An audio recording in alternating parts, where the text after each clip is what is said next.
नमस्कार। गायत्री ज्योतिष केंद्र में आप सभी लोगों का स्वागत है। आप लोगों के लिए हमेशा ही ज्योतिष शास्त्र की महत्वपूर्ण जानकारी समय समय पर हम प्रसारित करते रहते हैं। जन्म कुंडली विश्लेषण, जन्म कुंडली में बनने वाले योग व जन्म कुंडली से संबंधित बहुत ही अच्छे अच्छे उपाय जो कि आसान, सरल व तुरंत फलदायी होते हैं, आप लोगों के लिए हम प्रसारित करते रहते हैं। आज भी आप लोगों के लिए अत्यंत ही महत्वपूर्ण जानकारी हम लेकर आए हुए हैं। आज की जो जानकारी है वह है कर्ज मुक्ति से संबंधित। पहली बात हम आप लोगों को बताएंगे कि जन्म कुंडली में वो कौन सी स्थिति होती है कि जिस वजह से कोई व्यक्ति कर्जवान होता है, जिसके ऊपर कर्ज रहता है, कर्ज तले वह दबा रहता है। दूसरा, अत्यंत महत्वपूर्ण, इसका समाधान कि वो कौन सा अत्यंत सरल उपाय है जिसको करने के पश्चात अतिशीघ्र हम कर्ज से मुक्त होने का मार्ग ढूंढ लेते हैं, जो कि अत्यंत ही फलदायी और प्रसिद्ध माना गया है।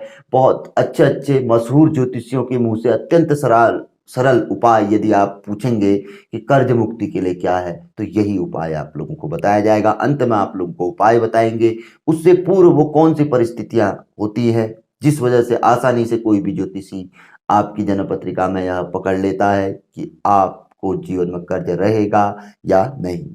इसमें जो प्रसिद्ध, जो इसका सूत्र जो बताया गया है ज्योतिष शास्त्र में कि कौन से सूत्र को देखते हुए हम आसानी से पकड़ में लगा सकते हैं कि जातक कर्जवान रहेगा या नहीं।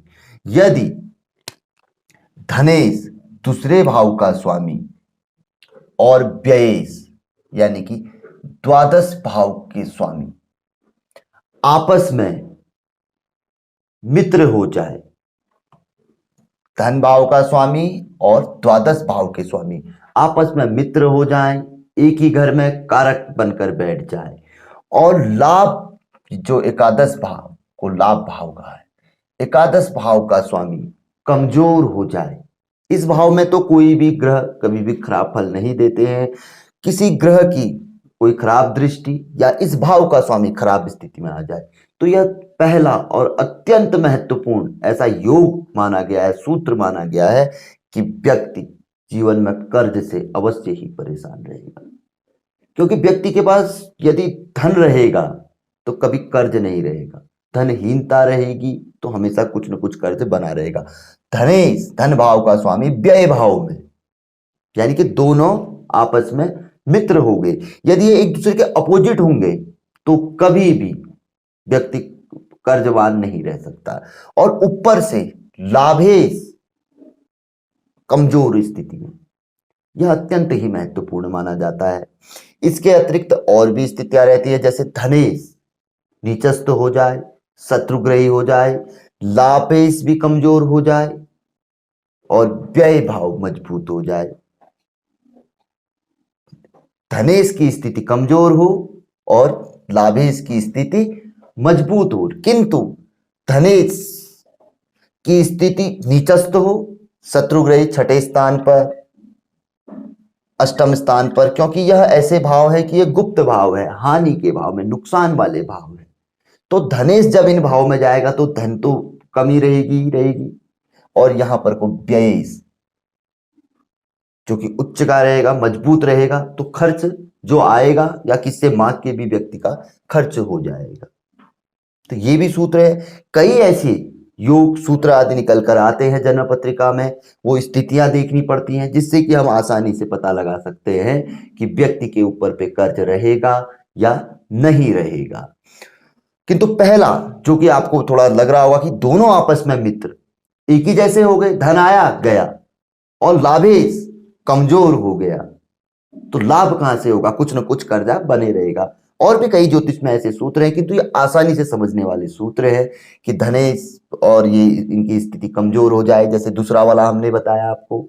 और इसी तरीके से और भी स्थितियां हैं, जैसे इनका संबंध बन जाए, अष्टमेश और संबंध एक दूसरे के घर में बैठ जाए, तो ऐसे व्यक्ति का भी धन जो आएगा वो जाता रहेगा, टिकेगा नहीं। कुछ न कुछ कर्जा उसके ऊपर पे रहेगा, स्थान परिवर्तन योग हो जाए यहाँ पर को। तो और भी कई छोटी छोटी चीजें देखी जाती हैं, वो बारीकी से देखी जाती है। तो बात करते हैं कि समाधान क्या है कर्ज मुक्ति का। पहली बात तो, जो लोग अपनी जन्म पत्रिका के बारे में जानते हैं, जो दिखाते रहते हैं या जिनको विश्वास है, तो उन्होंने अवश्य ही किसी अच्छे गुरुजी से इस बारे में जानकारी प्राप्त कर लेनी चाहिए कि कौन से वह उपाय हो सकते हैं, कौन से ग्रह साधना आदि या रत्न धारणा आदि करके हम इस चीज से मुक्ति प्राप्त कर सकते हैं। कर्ज मुक्ति से तब होगी जब धन की प्राप्ति होगी बड़ी मात्रा में। जब आपके पास धन आएगा आपका भी गुजारा चलेगा, जब बचेगा तब जाके तो कोई जातक व्यक्ति ऋण मुक्त होगा, धीरे धीरे कर्ज देगा। तो जो प्रचलित उपाय की हम बात कर रहे थे, जो बताया जाता है कि जब व्यक्ति के सर पे अथाह कर्ज हो जाए और व्यक्ति को कहीं से कोई मार्ग नजर ना आए, हमने पूर्व में भी बहुत अच्छे अच्छे उपाय बताए हैं, यह उपाय हमने कभी नहीं बताया। तो ऐसे व्यक्ति ने अपने घर में, जिस घर में कर्ज हो, कर्ज एक जहर के समान है जो हमेशा पीड़ा देता है, रात दिन हर समय हर सेकंड हर मिनट में, यानी कि जहर। जहर भी यदि कोई रोग जहर आदि ऐसी चीजें जो होती है वो समय समय पर पीड़ा देती है। तो बताया गया है कि घर के भीतर यदि कोई इस तरीके की वस्तु हो व्यक्ति के, जैसे पॉइजन है या कोई जहरीली वस्तु जिससे कि व्यक्ति को नुकसान पहुंचता है, जैसे कि चाकू है, बंदूक है, उसकी गोली है, या वो दवाइयां जो रोगी खाता है और ओवरडेट हो चुकी है, जिनका कोई इस्तेमाल नहीं हो रहा है, ऐसी चीज है, क्योंकि वो भी जहर है, रोग भी जहर है। तो इन चीजों को, ऐसी चीजें जो नुकसानदेह होती है और एक प्रकार से जिन्हें हम जहर की श्रेणी में ले सकते हैं, पॉइजन की श्रेणी में, नुकसानदेह श्रेणी में, ऐसी चीजों को अपने घर से दूर कर देना चाहिए। यदि महत्वपूर्ण है तो भी बताया गया है कि जिस कमरे में, जिस स्थल पर आप अपना धन रखते हैं, पैसा अर्थ भी रखते हैं, तिजोरी आपकी है, तो वहां पर को कभी भी ऐसी वस्तुओं को ना रखें। वहां पर है तो तुरंत हटा दीजिए।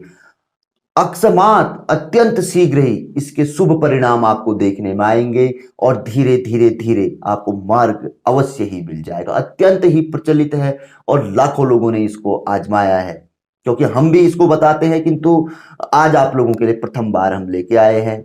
इससे पूर्व भी हम आप लोगों के लिए थोड़े बड़े किंतु बहुत अच्छे अच्छे उपाय भी आप लोगों के लिए, लोगों ने चमत्कारिक उसका प्रतिफल प्राप्त किया है।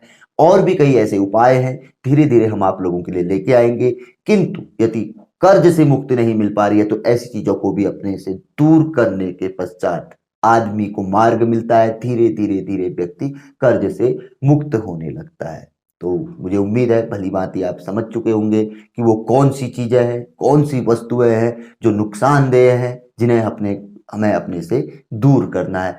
अत्यंत मूल्यवान है, ज्यादा दूर नहीं कर सकते हैं तो भी ऐसे स्थल पर रखें जो कि जहां पे हमारी नजर ना पड़े, महीने में कोई मजबूरीवश ही उस पे नजर पड़े, दृष्टि पड़े, उनका इस्तेमाल हम कर पाए। नहीं तो उसको ऐसी जगह रख दीजिए जहां आपकी दृष्टि ही ना पड़े। आप खुद देखेंगे 1 महीने के भीतर, आप इसी एपिसोड पे कमेंट भी लिखेंगे कि वाकई इसका आपको परिणाम प्राप्त हुआ, आपको मार्ग मिला।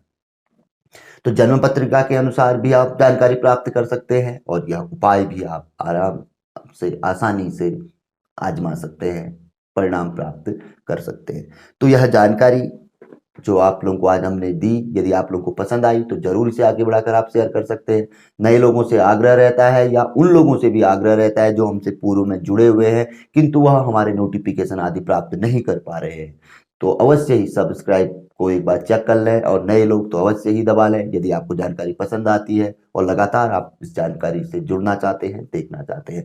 बेल आइकन अत्यंत महत्वपूर्ण है सब्सक्राइबर के साथ। यदि आप बेल आइकन दबाते हैं तो नित्य जानकारी के नोटिफिकेशन सर्वप्रथम आप लोगों के पास पहुंच जाते हैं। तो अवश्य ही जुड़िए गायत्री ज्योतिष केंद्र के साथ, पूर्व के लोग भी, नए लोग भी। तो मिलेंगे ऐसी किसी बहुत अच्छी जानकारी के एपिसोड के साथ अगले वीडियो में। तब तक के लिए नमस्कार, जय श्री राम, जय श्री कृष्णा, ओम नमः शिवाय।